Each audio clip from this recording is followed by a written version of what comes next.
രണ്ടാം പിണറായി സർക്കാരിൽ നിരവധി വിഭാഗത്തിൽപ്പെട്ട മന്ത്രിമാർ നിരവധി ആരോപണങ്ങൾക്ക് വിധേയരായിട്ടുണ്ട്.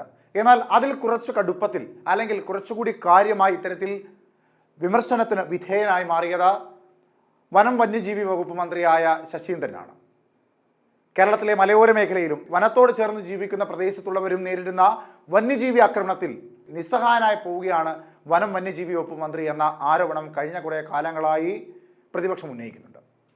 ഏറ്റവും ഒടുവിൽ 15 വയസ്സുകാരൻ പയ്യൻ പന്നിക്ക് വെച്ച ഇലക്ട്രിക് കെണിയിൽപ്പെട്ട ദാരുണമായി മരണപ്പെട്ട സംഭവത്തിൽ വനം വന്യജീവി വകുപ്പ് മന്ത്രി ശശീന്ദ്രനെതിരെയും പ്രതിപക്ഷം വലിയ ആരോപണങ്ങൾ ഉന്നയിച്ചിട്ടുണ്ട്.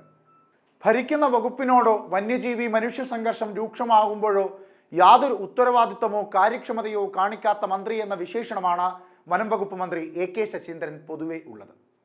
എപ്പോഴെല്ലാം മന്ത്രിക്കു നേരെ വിമർശനം ഉയർന്നിട്ടുണ്ടോ അപ്പോഴൊക്കെയും പൂർണ്ണ പിന്തുണ നൽകുന്ന സമീപനമാണ് മുഖ്യമന്ത്രി പിണറായി വിജയൻ എന്ന ആക്ഷേപം CPM-ൽ തന്നെ ശക്തമാണ്.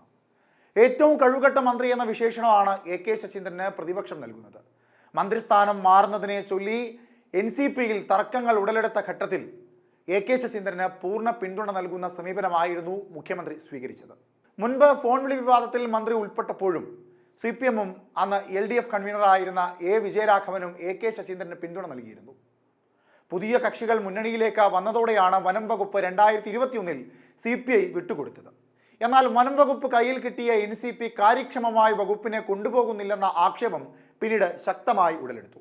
മാത്രമല്ല, തുടർച്ചയായി വന്യജീവി മനുഷ്യ സംഘർഷം ഉണ്ടാവുകയും വന്യമൃഗങ്ങൾ ജനവാസ കേന്ദ്രങ്ങളിൽ ഇറങ്ങി മനുഷ്യരെ ആക്രമിക്കുകയും കൃഷിനാശം വരുത്തുകയും ചെയ്ത സംഭവങ്ങൾ ആവർത്തിച്ചപ്പോൾ വനം വകുപ്പിൻ്റെയും വകുപ്പ് മന്ത്രി AK ശശീന്ദ്രൻ്റെയും ഇടപെടലും നിലപാടും കാര്യക്ഷമമായിരുന്നില്ല എന്ന ആക്ഷേപവും ശക്തമായിരുന്നു.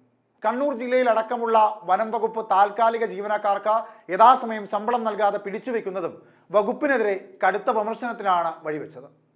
വനം വകുപ്പിലെ നിയമനങ്ങളിൽ NCP നേതാക്കൾ വൻതോതിൽ പണം വാങ്ങുന്നതായും ആരോപണം ശക്തമായിരുന്നു. കെടുകാര്യസ്ഥതയും നിരുത്തരവാദിത്വപരമായ നിലപാടും തുടരുമ്പോഴും അതിനെല്ലാം മൗനാനുവാദം നൽകുന്ന സമീപനമാണ് CPM-നും മുഖ്യമന്ത്രി പിണറായി വിജയനും ഉള്ളത് എന്ന ആരോപണവും ബലപ്പെടുകയാണ്. എന്തായാലും മറ്റൊരു വകുപ്പിനും അല്ലെങ്കിൽ മറ്റൊരു മന്ത്രിക്കും ഇല്ലാത്ത ഒരു സ്വീകാര്യതയാണ് മുഖ്യമന്ത്രി പിണറായി വിജയൻ വനം വകുപ്പ് മന്ത്രി AK ശശീന്ദ്രൻ നൽകുന്നത്. അത് കാര്യക്ഷമതയില്ലാതെ പ്രവർത്തിക്കുന്ന ഒരു വകുപ്പാണ് എന്ന് പാർട്ടിക്കുള്ളിൽ നിന്നും പുറത്തു നിന്നും പ്രതിപക്ഷവും ഉന്നയിക്കുമ്പോഴും നിശബ്ദത പാലിക്കുന്ന മുഖ്യമന്ത്രി, അദ്ദേഹത്തിനെതിരെ പല ആരോപണങ്ങൾ ഉയർന്നു വരുമ്പോഴും നിശബ്ദത പാലിക്കുന്ന മുഖ്യമന്ത്രി നിശബ്ദത പാലിക്കുന്നത് കൊണ്ട് തന്നെ CPM-ഉം ആ നിശബ്ദതയെ പിന്തുടരുന്ന ഒരു സാഹചര്യം. എന്തുകൊണ്ടാണ് മുഖ്യമന്ത്രി AK ശശീന്ദ്രൻ്റെ വിഷയങ്ങളിൽ മാത്രം നിശബ്ദത തുടരുന്നത്?